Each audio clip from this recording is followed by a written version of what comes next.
Anne wants to place an order by telephone for some office stationery. Listen to the conversation between the woman and the man and answer the questions. First, you have some time to look at questions 1 to 6.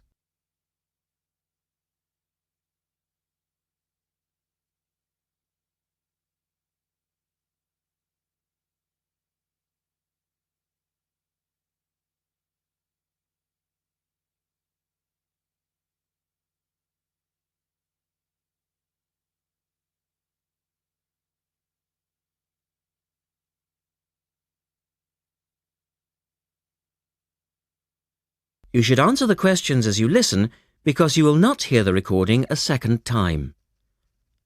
Listen carefully and answer questions 1 to 6.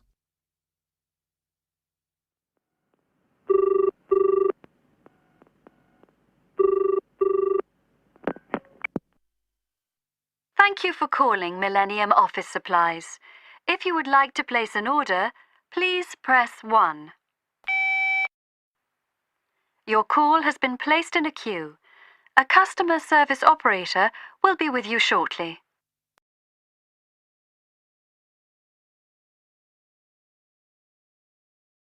Gina speaking. How can I help you? Oh, hello. I'd like to order some stationery, please. And who am I speaking to? John Carter. Right. Can I just confirm your account number and the name of your company, John? Sure. The account number is 692411. 692411. Right. And you're from Rainbow Computers? No, the company is Rainbow Communications. Oh, OK. I'll just fix that on the system. Communications. And what would you like to order, John? Envelopes. We need a box of A4, that is, normal size envelopes. White, yellow or manila? We'll have the plain white, please. But the ones with the little windows. OK. One box, A4, white. Just the one box, was it? On second thoughts, make that 2 boxes. We go through heaps of envelopes. As a matter of interest, are they made from recycled paper? No, you can't get white recycled paper. The recycled ones are grey, and they're more expensive, actually. Right, we'll stick to white then. Something else, John? Yes, we need some coloured photocopy paper. What colours do you have? We've got purple, light blue, blue, light green, whatever you want, pretty much. There are 500 sheets to the pack. Right, let's see. We're going to need a lot of blue paper for our new price lists. So can you give us 10 packs, please? Make sure it's the light blue, though. 10 packs of the light blue. The woman asks the man if he needs anything else. Look at questions 8 to 10.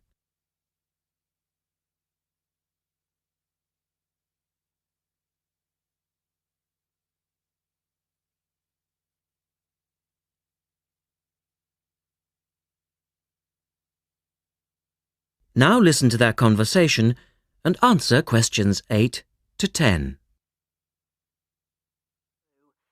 Anything else that we can help you with? Let me think. What else do we need? I'm sure there was something else. Pens, paper clips, fax paper, computer supplies, office furniture? Oh yes, we need floppy disks. Do you have those nice coloured ones? Yes, but they're a bit more expensive than the black ones. Oh, that's all right. I'm not paying anyway. Right. Floppy disks. And what about diaries for next year? We've got them in stock already and it's a good idea to order early. No, I think we're all right for diaries. But something we do need is one of those big wall calendars. You know, one that shows the whole year at a glance. Do you stock those? We certainly do. OK, can you include a wall calendar then, with the other stuff? Just make sure it's got the whole year on the one side. Sure. And do you have a copy of our new catalogue? No, I don't, but could you send one? Yes, I'll pop one in with the order. You'll find it a lot easier to remember what you need if you have our catalogue in front of you next time. Yes, good idea. And when can you deliver this? Should be with you tomorrow morning. can you make sure that it's not after 11:30 a.m? Because I have to go out at 12. There's only myself here on Fridays. Fine. I'll make a note on the delivery docket that they should deliver before 11:30. Thanks very much. Thanks.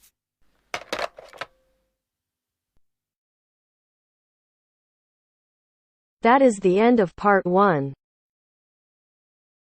You now have half a minute to check your answers.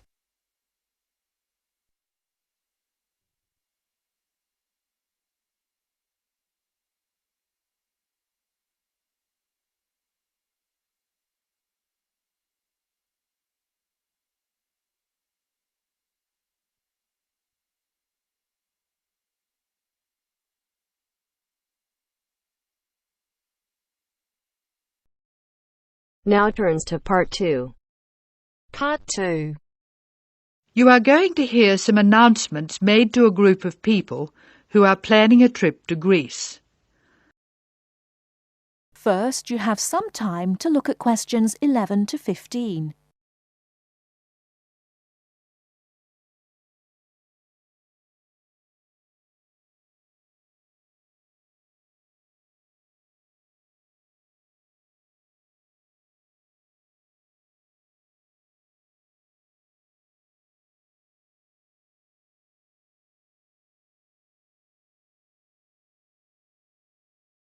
Now, listen carefully and answer questions 11 to 15. Good morning, everyone. I'm getting very excited about this trip to Greece, and I'm sure you are too. As you know, we didn't have all the details at our last meeting, but I can give them to you now. We'll leave London Gatwick Airport on British Airways next Wednesday. Please be sure to be at the airport by 6:30. I know it's early, but our departure time is 8:25 a.m. We're quite a large group and we don't want to have any hassles. Please be sure to have all your travel documents ready. We'll arrive in Athens at 2:25 in the afternoon and there'll be a vehicle there to meet us. It'll be a full-sized coach so everyone can travel together. We'll spend 3 full days in our hotel in Athens, although we're only being charged for 2 nights accommodation, which is good news. The second day we'll go to the National Archaeological Museum to see the enormous collection of ancient Greek works of art, antiques, statues, a brilliant display. We'll eat out at a typical Greek restaurant on Thursday night. It's going to be a very busy time in Athens. Friday morning and afternoon we'll visit historic sites, but we have nothing planned for the rest of the day.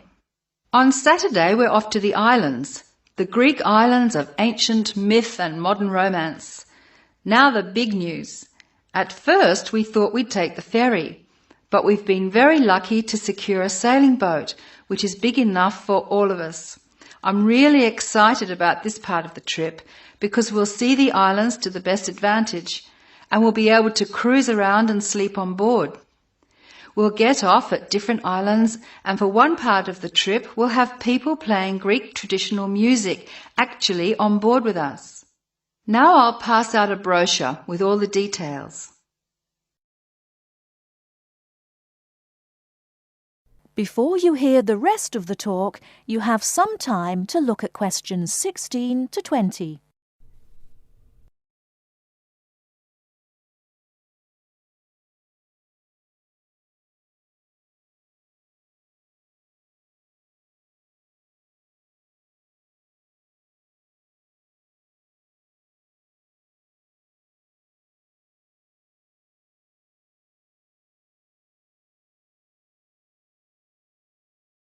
Now listen and answer questions 16 to 20.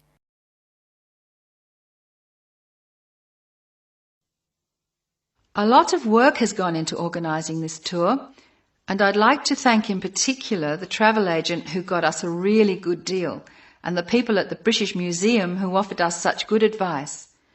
Trips like this only happen because of the hard work of really expert people. As you know, we have planned a gathering for when we return. I have a list of things which the committee would like you to bring to the party. They are your pictures and something to eat for everyone to share. You are almost bound to have people ask what we have in common and why we're travelling as a group. I suppose the answer is that we're interested in learning about old societies and vanished cultures, and we all enjoy travelling. Of course we enjoy fine food too, but that's not as important. Oh, I nearly forgot the last piece of information. You'll see there are labels which I have passed around for you to put on all your luggage. Could you fill them in, please? On the top line, please write Greek tour, and on the lower line, write in block letters, I mean uppercase, the letters AA and the number 3. That's AA3. We need to have these labels clearly displayed to help the baggage handlers keep our luggage together on the different parts of our trip, so please don't take them off.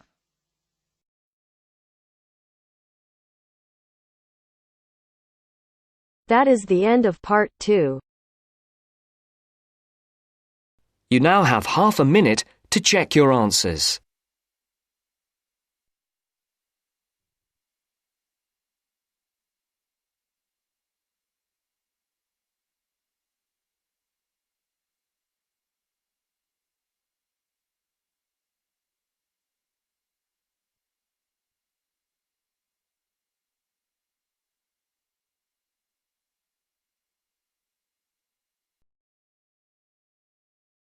Now turns to part 3. Part 3. You will hear part of a lecture about studying history. First, look at questions 21 to 23.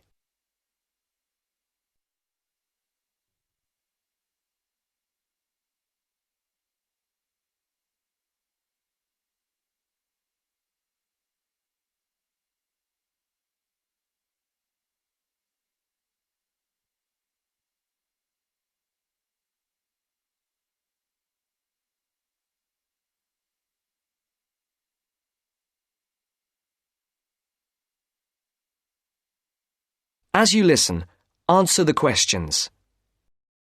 Good morning, everybody. I'd like to begin this term's lectures with a discussion of the various sub-disciplines in history. Before I do that, though, can I refer you to the handout you picked up on the way in? It deals with two general topics. The first is, why study history? And the second is, what is history? Neither of these questions has an easy answer. In fact, people have been asking these questions for as long as history has been studied. However, as you are mostly new students to this subject, and we have some students of economics with us also, I feel you should have some background to these basic questions. Anyway, it's all in the handout. I might add that, for me personally, the most important reason for studying history is that I find it exciting. Our ancestors can remain, if we want them to, a mystery, a closed book, a blackness that we never see into, or we can come to know what motivated them and discover how that led to the world we live in today. Before the conversation continues, look at questions 24 to 30.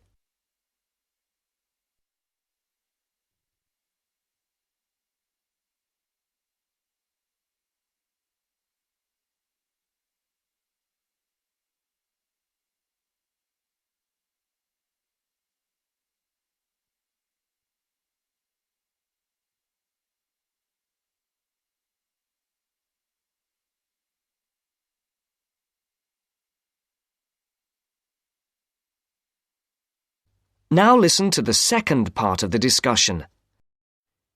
You who have chosen to pursue the study of history are very fortunate. This is a time when we can talk not just about history, but histories.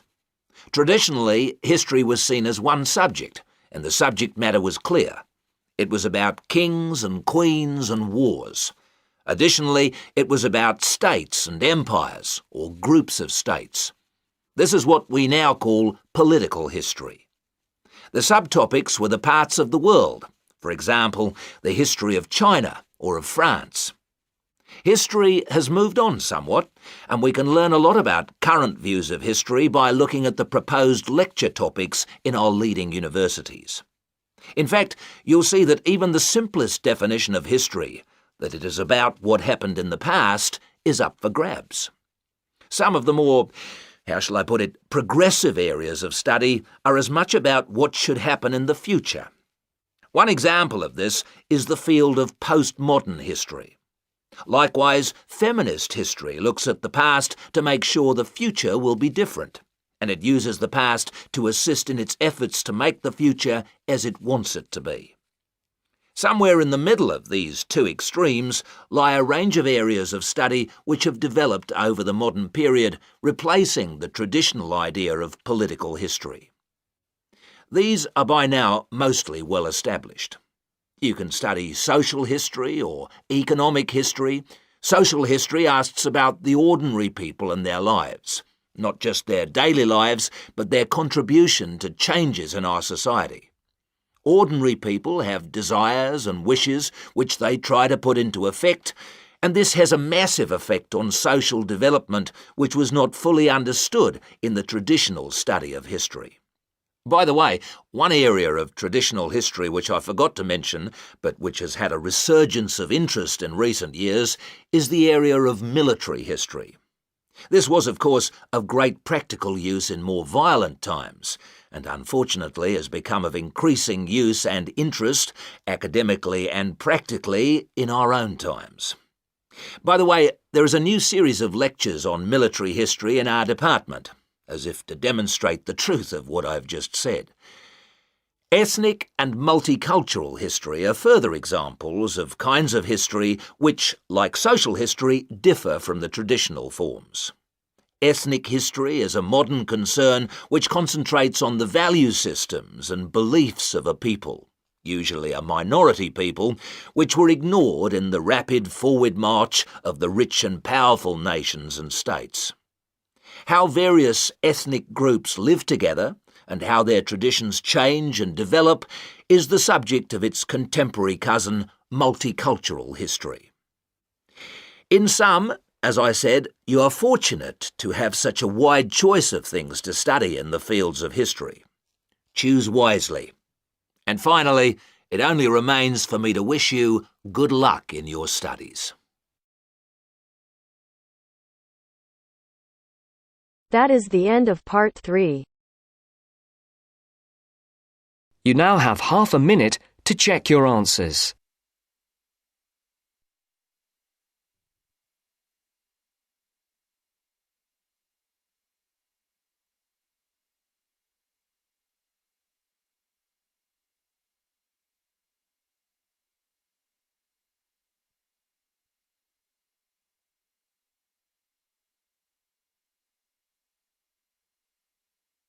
Part 4. Part 4. Complete the notes below. Use no more than 3 words for each answer. First, you have some time to look at questions 31 to 40.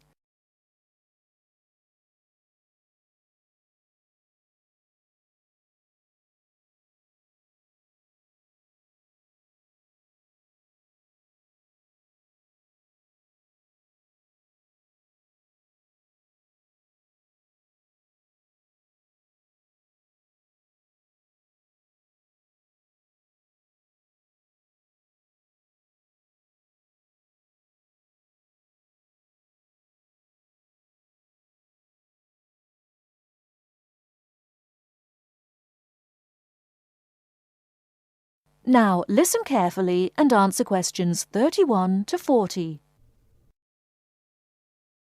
Good afternoon. I'm glad you all found your way here.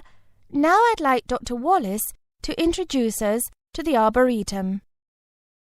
Good afternoon. Although at first glance the Arboretum may look like a park, it is a research and teaching facility that also provides a place for people to develop a positive relationship with nature. When then University of Wisconsin-Madison purchased the land, mostly during the 1930s, much of it bore little resemblance to its pre-settlement state. Instead, it had been turned into cultivated fields and pastures that had fallen into disuse. The university's Arboretum committee decided, early on, to try to bring back the plants and animals that had lived on the land before its development. Though they may not have anticipated it at the time, the committee's foresight resulted in the Arboretum's ongoing status as a pioneer in the restoration and management of ecological communities. In focusing on the re-establishment of historic landscape, particularly those that predated large-scale human settlement, they introduced a whole new concept in ecology: ecological restoration. The process of returning an ecosystem or piece of landscape to a previous, usually more natural, condition. Madison was a fast-growing city in the 1920s. Fortunately, some leading citizens recognized the need to preserve open space for Madison's residents. Most of the Arboretum's current holdings came from purchases these civic leaders made during the Great Depression. In addition to inexpensive land, the Depression brought a ready supply of hands to work it.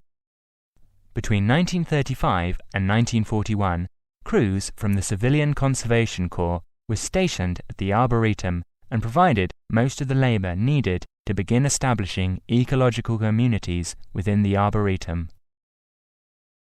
Efforts to restore or create historic ecological communities have continued over the years, with the result that the Arboretum's collection of restored ecosystems is not only the oldest, but also the most extensive such collection.